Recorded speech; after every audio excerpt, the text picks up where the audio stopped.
पति ब्रह्मचारी 9 जुलाई 2026 कमिश्नर के आदेश पर ईशा ने सूरज को किया गिरफ्तार। काल्पनिक कहानी एक बेहद तनावपूर्ण मोड़ पर पहुंचती है जब पूरे परिवार के सामने ऐसी घटना घटती है जिसकी किसी ने उम्मीद नहीं की थी।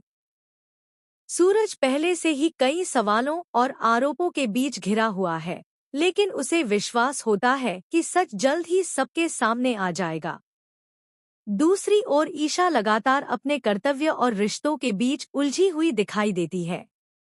वह चाहकर भी भावनाओं को अपने फैसलों पर हावी नहीं होने देना चाहती।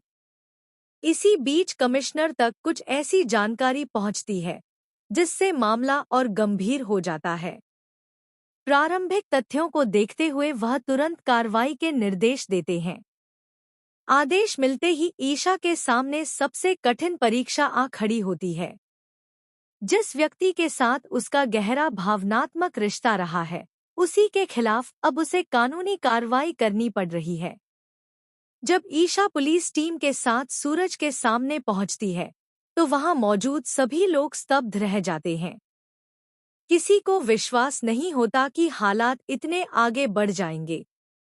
सूरज शांत रहने की कोशिश करता है, लेकिन उसके चेहरे पर चिंता साफ दिखाई देती है।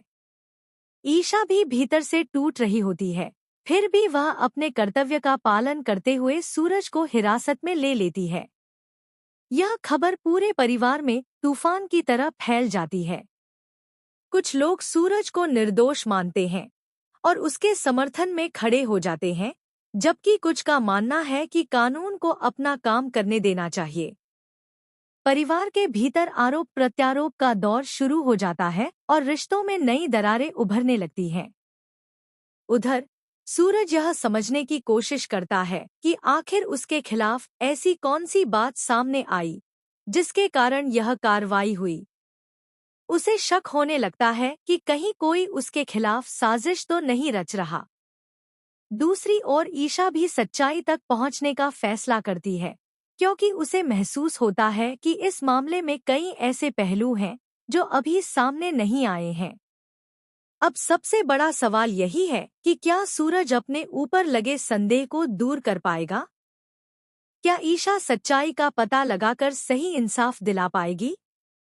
या फिर यह मामला दोनों की जिंदगी को हमेशा के लिए बदल देगा?